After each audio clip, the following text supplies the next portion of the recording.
Alors la monnaie numérique, moi je l'associe évidemment à un passe monétaire. Si c'est juste une monnaie numérique, bon, après tout, c'est une nouvelle modalité de transaction, pourquoi pas. Mais ici, je conçois le risque de la monnaie numérique par l'instauration d'un passe monétaire qui serait donc un outil juridique de ségrégation de la population basé sur des critères subjectifs et évolutifs, qui seraient fixés évidemment par le gouvernement au gré des besoins d'une crise sanitaire, d'une crise sécuritaire, bref, qu'importe, et qui viserait à accorder le droit ou non de dépenser ou de recevoir de l'argent. Évidemment, si vous ne pouvez pas dépenser ou recevoir de l'argent, vous n'avez pas de liberté fondamentale dans un monde capitalistique. Alors peut-être dans un monde dans lequel on troque des fourrures et des œufs, il n'y a pas de problème, mais dans un monde capitalistique, dans lequel nous vivons depuis le 19e siècle, évidemment, sans argent, vous n'êtes rien. Je le rappelle, les soignants suspendus, lorsqu'on les a privés de tout revenu, pourront mieux vous expliquer comment il est hautement difficile de vivre dans une société comme la nôtre lorsque vous êtes privé de toute rémunération. Soutien évidemment inconditionnel aux soignants suspendus qui nous regardent aujourd'hui. Je l'avais dit, et peut-être que c'est une prémonition, mais ce qu'ils ont fait aux soignants suspendus, ils nous le feront à nous tous. C'est-à-dire qu'on pourra tous être demain des citoyens suspendus.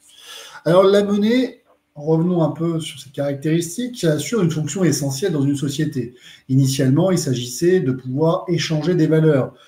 J'échange mes œufs de poule contre cette fourrure, j'échange de l'eau potable contre telle autre denrée. Et puis bon, on a compris assez aisément que finalement, ce qui pouvait simplifier à chaque fois le troc et les échanges de valeurs, c'était l'instauration d'une monnaie.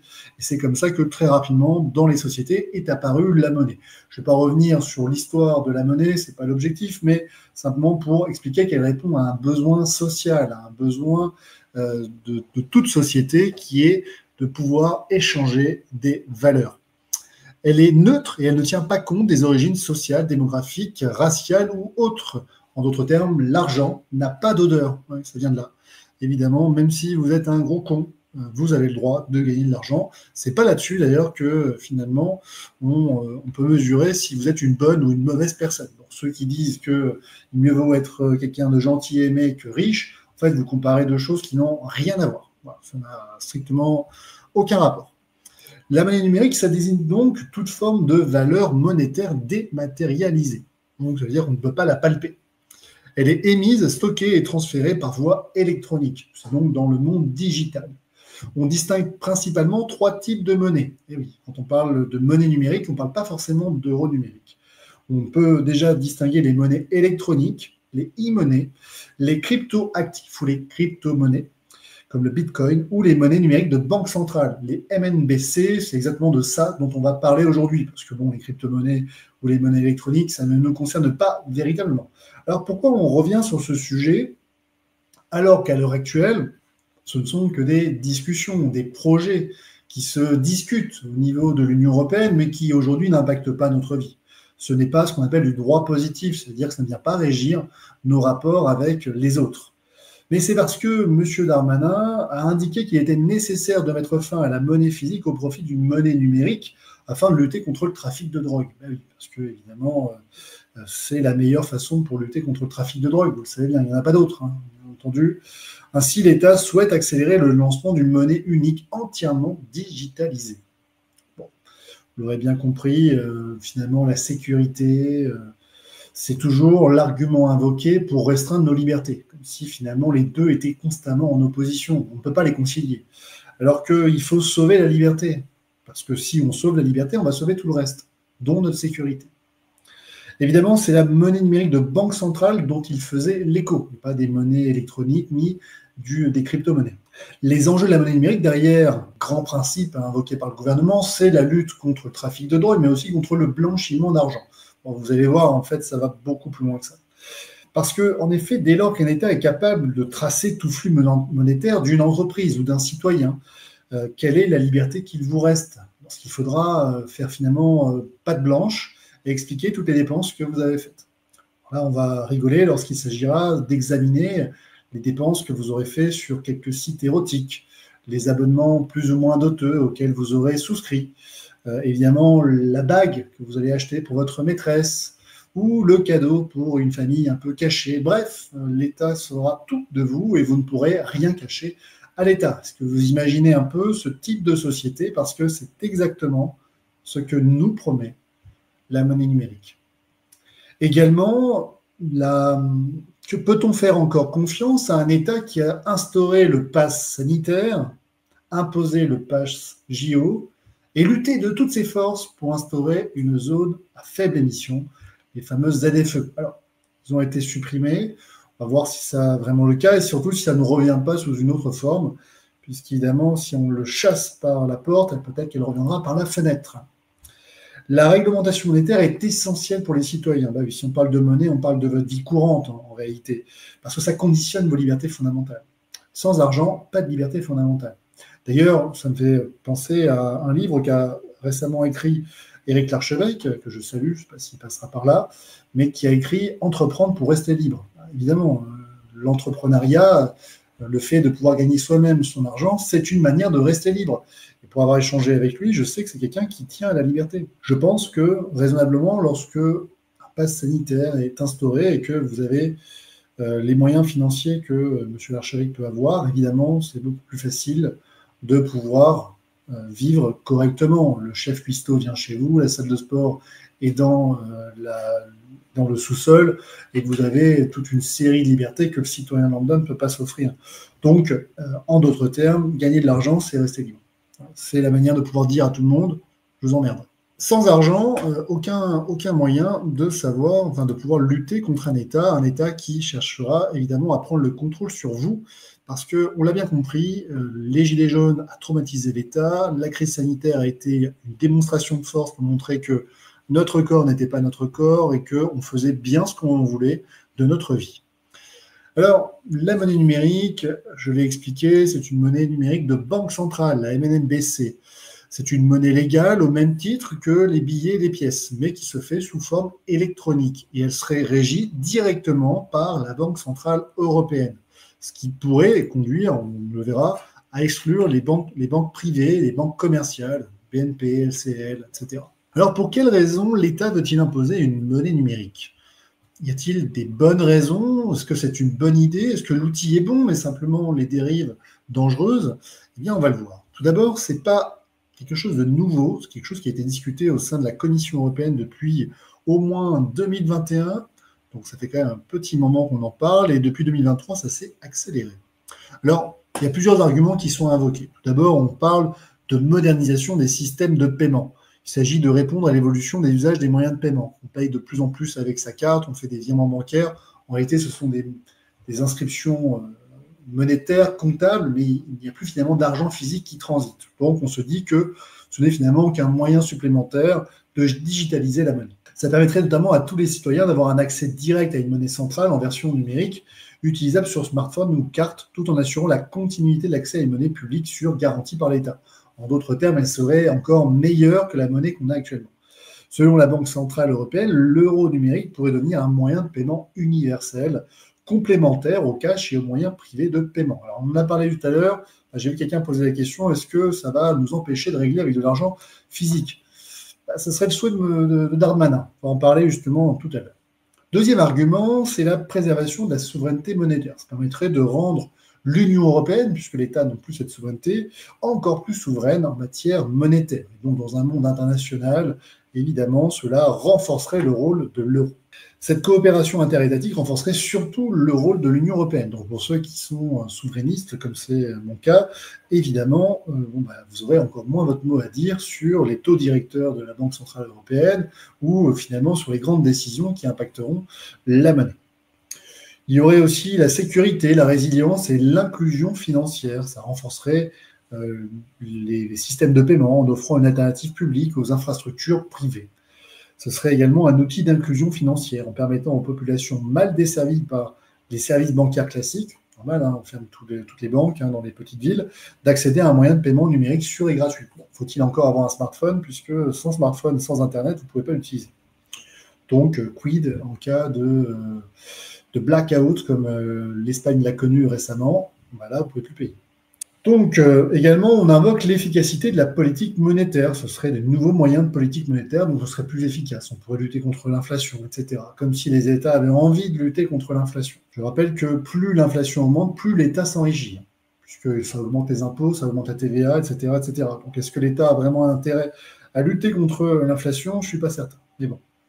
Ça lutterait également contre le blanchiment et la fraude, comme s'il n'existait pas d'autres moyens. Quoique, si l'État le voulait vraiment, évidemment, avec une monnaie numérique, là, clairement, on pourrait retracer toutes les dépenses.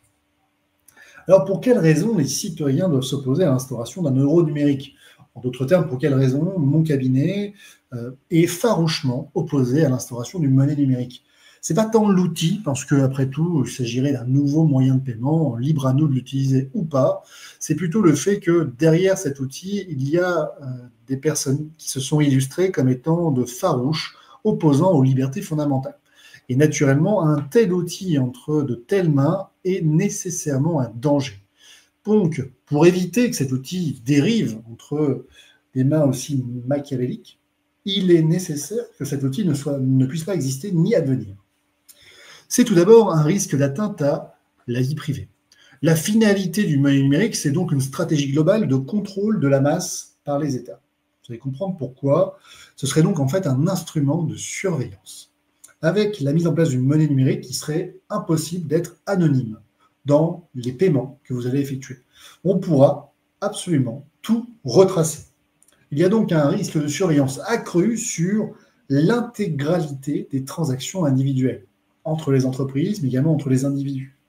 Il n'y a plus d'anonymat. Et donc, cela va entraîner une possibilité de traçabilité structurelle des paiements potentiellement exploitables par les autorités. Alors, avec l'IA, on sera capable d'exploiter toutes les données. En d'autres termes, on pourra retracer tout ce qui concerne votre vie de tous les jours, tous les paiements que vous avez réalisés, tous les comptes en banque que vous avez, etc., etc. Donc, on va vraiment tout savoir sur vous. Je l'ai expliqué, si vous êtes abonné à une application de rencontre alors que vous êtes en couple, si vous avez acheté un cadeau pour un fils non légitime, si vous avez fait quelques cadeaux à d'autres personnes mais que vous n'aviez pas forcément envie que tout le monde soit informé, eh bien là, c'est terminé. Ce point fait bien entendu l'objet d'un débat au sein de la Banque Centrale Européenne, mais vous l'avez bien compris, à partir du moment où c'est possible, il faut s'en inquiéter. Alors certains nous diront, oui, mais rassurez-vous, si jamais une telle mesure pouvait intervenir, nous aurions la possibilité de la contester. Alors, je suis effectivement d'accord avec vous, en théorie, mais c'est oublier deux choses. La première, c'est que le réflexe contestation d'un citoyen n'est pas automatique. Pourquoi? Parce que déjà, des citoyens ne connaissent pas forcément leurs droits, tous ne sont pas forcément ravis de contacter un avocat. Je rappelle que l'avocat, c'est un investissement, mais ça a un coût. Et puis troisièmement, parce qu'il y a une défiance des citoyens envers la justice. Donc, beaucoup vont se dire, à quoi bon, mieux vaut ne pas se battre du tout et donc laisser ces personnes machiavéliques s'emparer d'un contrôle sur nos vies. Bon. Donc déjà, premier point, le recours il n'est pas systématique. C'est déjà une démarche intellectuelle, une démarche économique, et puis c'est un état d'esprit. Je rappelle que les meilleurs combats sont ceux qu'on vous invite à ne pas mener. Je rappelle que l'État a été très fort là-dessus, par exemple pour les soignants suspendus, qui aujourd'hui n'ont pas du tout envie de se battre parce qu'ils se disent que ça ne sert à rien. On va dire c'est une super victoire de l'État parce que si ce recours ne servait à rien, évidemment qu'on aurait déjà tranché le débat et on n'aurait pas besoin de se battre devant les juridictions. Bref, je referme la parenthèse.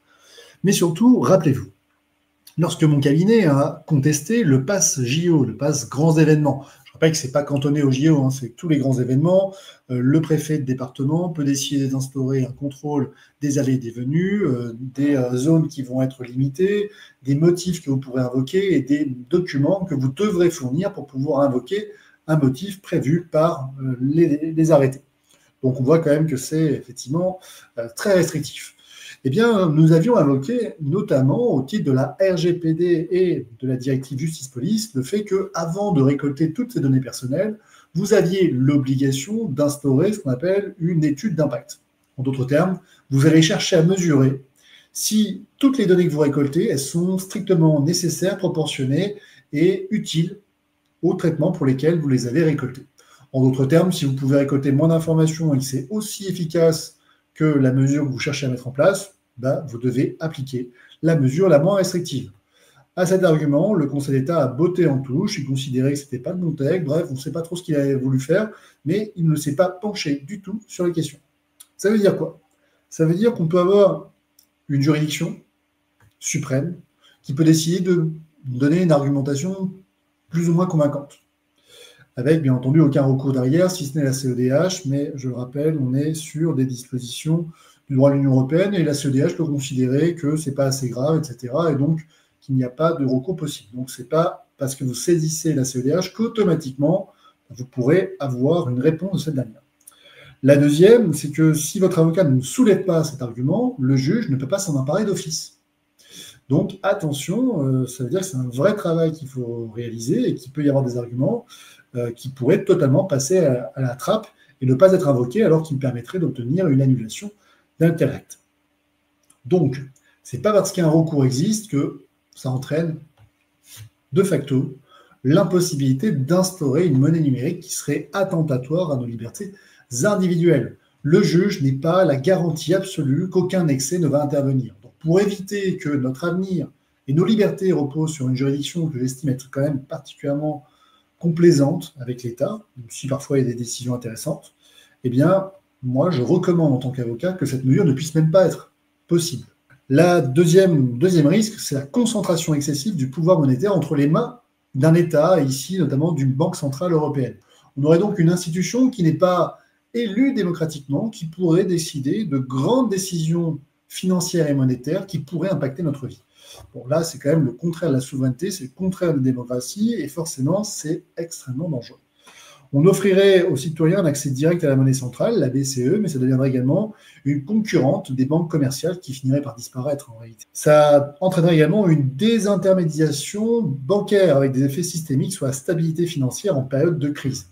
En d'autres termes, ça n'aiderait pas le système monétaire, le système bancaire, et ça mettrait entre les mains d'une seule institution énormément de pouvoir.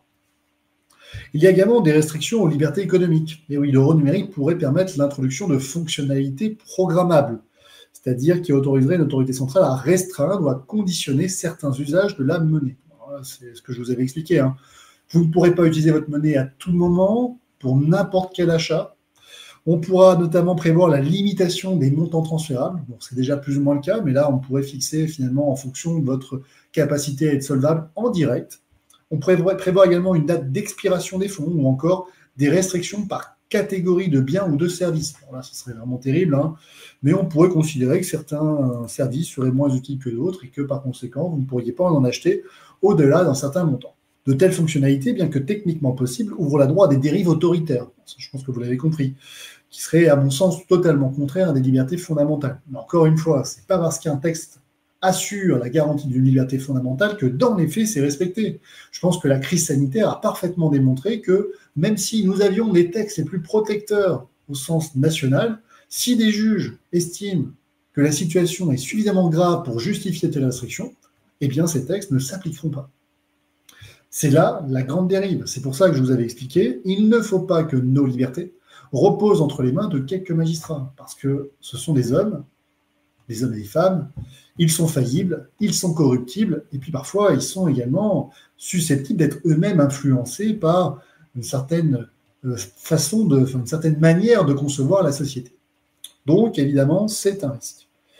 Parce que, rappelons-le, jamais le pass sanitaire ne devait être imposé dans les activités de la vie quotidienne. Et jamais la vaccination contre la Covid-19 ne devait être rendue obligatoire. Jamais, jamais, jamais. Donc, bien entendu, jamais la monnaie numérique ne deviendrait un moyen de contrôle de la population en instaurant des limitations dans les montants transférables, des dates d'expiration ou encore des restrictions pour l'acquisition de certains biens ou de certains services. Jamais ça n'arrivera. Évidemment, oh là là, qu'est-ce qu'on est vraiment des complotistes, c'est terrible. Mais bon, Montesquieu était le premier des complotistes, puisqu'il a dit que tout homme qui a du pouvoir est tenté d'en abuser.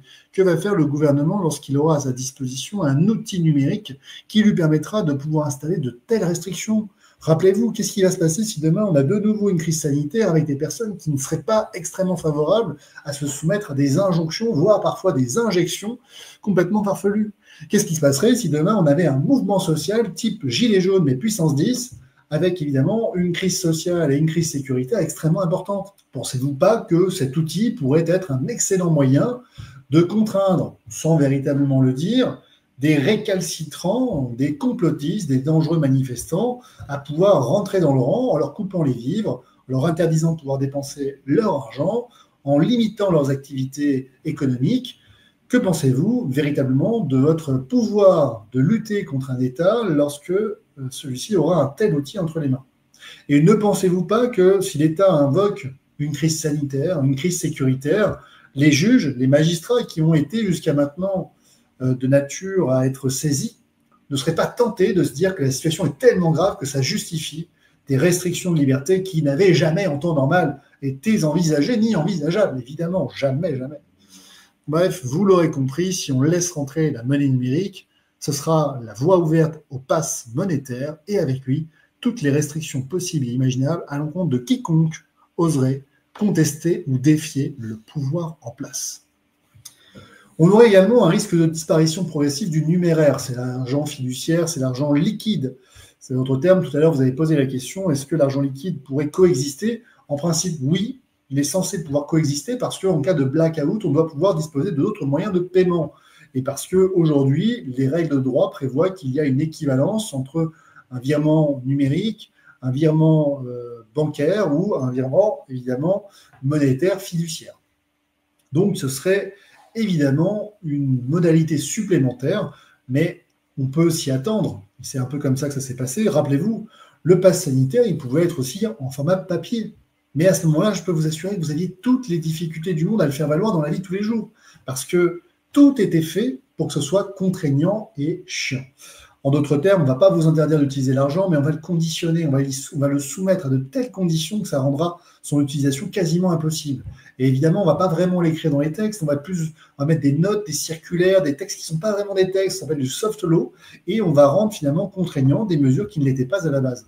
Et ensuite, vous contesterez devant les magistrats, il se passera 1 an, 2 ans, 3 ans, peut-être qu'on vous dira, finalement, vous n'avez pas respecté telle règle procédurale, et on ne jugera jamais votre affaire sur le fond. Puis si on juge votre affaire sur le fond, on vous invoquera un argument complètement fallacieux, et vous ferez appel. Voilà, puis vous partirez pour 3 ans de plus. Bref, c'est ce qui s'est passé pour la crise sanitaire, pour les décisions de suspension sans rémunération, pour la contestation de l'obligation vaccinale. On a vu que les magistrats ont finalement utiliser tous les arguments et tous les stratagèmes juridiques qui existaient pour ne pas avoir à juger véritablement les faits, à savoir que ce pass sanitaire il était contraire à un certain nombre de règles fondamentales, cette instauration de l'obligation vaccinale était parfaitement contraire à des libertés fondamentales, et il n'y a rien qui justifiait la plupart des mesures qu'on a prises et qui nous ont été imposées. Bref, en d'autres termes, le droit ne nous sauvera pas, mais il s'agira d'un argument à invoquer, évidemment, on le verra à la fin de l'émission. Également, ça pose un risque au regard du consentement démocratique direct. Ah oui, qui a voté pour la Commission européenne? Qui a voté pour la Banque centrale européenne? Qui a voté pour la politique monétaire qui nous sera imposée? Personne. Et pourtant, nous subirons la question de l'euro numérique. Enfin, ça pose une question de la stabilité monétaire. Parce que si vous faites rentrer l'euro numérique, vous devrez nécessairement faire disparaître de la masse monétaire physique. Autrement, vous allez participer à une forme d'inflation puisqu'il y aura plus de monnaie qui va circuler et ça peut entraîner un effet inflationniste et bien entendu, ça va entraîner une instabilité monétaire et financière. Donc attention à la manière dont ça va être mis en place. Mais si vous mettez en place de l'euro numérique, vous allez devoir retirer de l'euro physique. Alors qu'est-ce qu'un pass monétaire? Le mot pass que j'utilise, évidemment, c'est une fonctionnalité programmable d'une monnaie monétaire, d'une monnaie numérique de banque centrale qui permettrait de restreindre ou d'autoriser certains usages de la monnaie en fonction de critères qui seraient définis par l'émetteur. L'émetteur, c'est le gouvernement, évidemment. Cet outil permettrait aussi d'instaurer une forme d'identifiant ou d'accès lié à une monnaie numérique. En d'autres termes, on saurait que ces euros-là, ils vous appartiennent. Donc on peut remonter à vous. Et en outre, il constituerait un outil permettant de centraliser les transactions dans une monnaie numérique, une sorte de portefeuille numérique unique, une carte de paiement connectée. Si demain, vous n'avez plus il y a un blackout, vous n'avez plus de téléphone, vous ne pouvez plus payer. Bref, c'est l'horreur. Bref, c'est vraiment l'horreur, ce système monétaire. Enfin, dites-moi ce que vous en pensez, mais clairement, c'est extrêmement dangereux. Alors, comment lutter contre le pass monétaire? Alors, tout d'abord, il y a 2 moyens, à mon sens, de lutter contre le pass monétaire. Aujourd'hui, je rassure les personnes qui nous regardent, cette monnaie numérique n'existe pas. Elle devrait être instaurée en octobre 2025 et on le verra dans quelles conditions. Mais pour l'instant, c'est une dystopie. Deux moyens de lutter contre la monnaie numérique et son passe monétaire qui sera forcément instauré et adossé à celle-ci. Tout d'abord, il y a une lutte politique.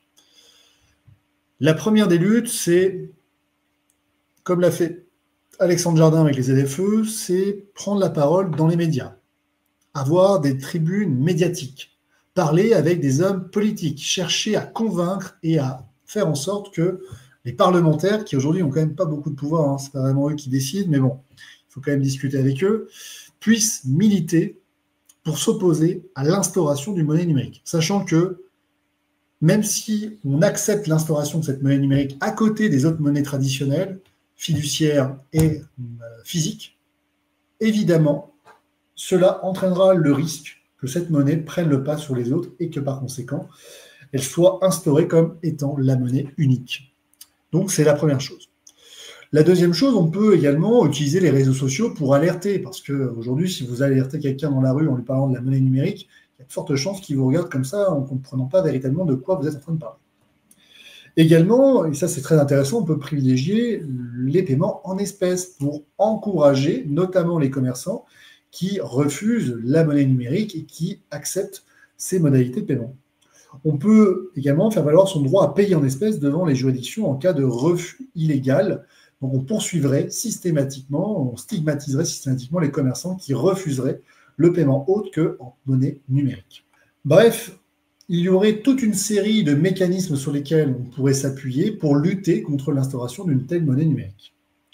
Enfin, il y a une lutte juridique. Et oui, je suis avocat, c'est un cabinet d'avocats qui vous parle, donc évidemment, il faut envisager cette lutte. Je vous ai expliqué à quel point je n'avais pas confiance dans nos juridictions, mais évidemment que ce n'est pas parce que je n'ai pas confiance en eux qu'il ne faut pas combattre juridiquement l'instauration d'une monnaie numérique. Pourquoi? Parce que c'est un combat qui est indispensable. Si on ne combat pas devant les juridictions, ça veut dire qu'on est d'accord.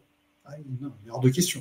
Deuxièmement, ça peut ralentir l'instauration immédiate, rapide et extrêmement brutale d'un pass monétaire qui irait peut-être encore plus loin que ce que je vous ai invoqué à l'instant. Donc, il faut systématiquement tenir le droit. Je partage l'avis de mon confrère Tarek Goreitem qui avait dit que si les avocats ne s'étaient pas emparés des juridictions pour lutter contre l'instauration de toutes les mesures sanitaires prises pendant la crise sanitaire, le gouvernement serait allé beaucoup plus loin. Et je partage totalement son avis. Il est vrai que si nous n'avions rien fait, nous, avocats, eh bien, les mesures prises à l'encontre des concitoyens seraient allées beaucoup plus loin. Donc, évidemment qu'il faut lutter systématiquement contre l'instauration de telles mesures, de telles dérives, parce que ça permet d'instaurer un dialogue et qu'évidemment, le gouvernement doit prendre en compte cette contestation. En d'autres termes, si à un moment donné, la contestation juridique que nous sommes en train de créer, de contester, de matérialiser, finissait par convaincre un certain nombre de citoyens, cela pourrait retourner l'opinion publique contre le gouvernement qui, pour éviter cela, devrait avancer à pas feutrer, à petit, à petits pas. Dès sa publication de la loi qui instaurerait cette monnaie numérique et ce passe monétaire, on pourrait immédiatement la contester devant le Conseil d'État, la Cour de cassation, à l'occasion d'un litige, et soulever ce qu'on appelle une question prioritaire de constitutionnalité. Je vous invite à revoir l'article qu'on avait fait à ce sujet et l'émission qui allait avec, puisque la question prioritaire de constitutionnalité, c'est un argument, c'est un outil qui est extrêmement intéressant et qui permettrait rapidement de faire remonter cette mesure devant le Conseil constitutionnel afin que ce dernier puisse sanctionner les atteintes aux libertés fondamentales garanties par la Constitution. Alors, quels seraient ces éléments? Ce serait notamment l'article 1er de la Constitution, la souveraineté nationale. Le peuple, en d'autres termes, n'aurait pas accepté cette monnaie. Très peu de chances de prospérer comme argument, puisque de toute façon, ça ne relève plus de la souveraineté nationale. L'article 2, c'est l'égalité devant la loi, donc on pourrait notamment invoquer le fait qu'on doit pouvoir payer en n'importe quelle manière. Hein. Ce serait le fait d'avoir une monnaie numérique programmable, même indirecte. Hein. Ce serait un problème parce que ça nous priverait du choix de pouvoir payer en monnaie fiduciaire ou scripturale. Également, le préambule de 46, avec la liberté d'entreprendre, le droit à la vie privée, l'égalité d'accès aux moyens de paiement, ou encore la Déclaration des droits de l'homme, avec l'article 4, la liberté individuelle et le droit de propriété. Et oui, ça viendrait conditionner votre argent qui ne serait plus véritablement le vôtre, et donc on porterait atteinte à votre droit de propriété. Bref, il y aurait toute une série d'arguments qui pourraient être invoqués et qui dépendront finalement des textes qui seront édictés.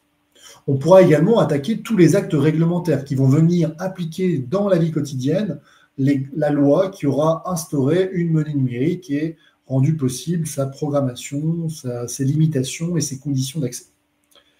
On pourrait soulever notamment la compétence de l'auteur de l'acte, la violation de la loi organique sur les principes généraux ou des principes généraux du droit, une atteinte disproportionnée aux libertés fondamentales.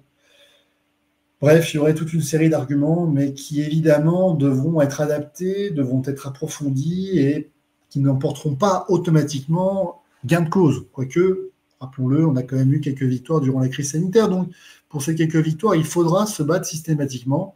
On pourra faire reculer le gouvernement face à l'instauration d'une monnaie numérique. Et ce qui me rassure, c'est que la Banque centrale française, la Banque de France, a indiqué que l'instauration d'une monnaie numérique pourrait effectivement être problématique si elle ne pouvait pas être cumulée avec la monnaie fiduciaire et la monnaie scripturale. Je rappelle que la monnaie fiduciaire, c'est la monnaie physique, hein, c'est les billets de banque et les pièces de monnaie. Et la monnaie scripturale, c'est les écritures comptables entre les établissements bancaires. Quand vous faites un virement, par exemple, c'est une écriture comptable qui se fait, on annule d'un côté, on écrit de l'autre. Bref. Eh bien, ça pourrait être problématique. Donc, ça veut dire qu'on a quand même des personnalités dans le plus haut sommet de l'État qui ne sont pas totalement favorables à cette monnaie unique, cette monnaie centrale, cet euro numérique. Et par conséquent, je pense que la question sur le sujet serait, à mon sens, beaucoup plus clivante qu'elle ne l'a été sur la question de la crise sanitaire, où là, clairement, c'était quand même assez compliqué de voir des personnalités au sommet de l'État pouvoir discuter de cette politique unique qui avait été prise en matière sanitaire. En conclusion, cette monnaie unique n'est clairement pas la solution, car elle correspond à assurer à l'État un rôle qui n'est pas le sien. L'État pourrait tout savoir de nous, pourrait tout contrôler de nous, nos dépenses, nos recettes, et par conséquent, il dépasserait son rôle, qui est, à mon sens, de faire en sorte que notre argent puisse être utilisé comme un instrument de liberté au sein d'une société qui garantisse l'utilisation et la réception de cet argent. Clairement, l'État, en contrôlant l'intégralité de nos dépenses et de nos recettes, dépasserait clairement son rôle et ferait en sorte de faire de cet instrument de liberté un instrument de contrôle. Et vous le savez, si l'argent est un superbe esclave, c'est un terrible maître.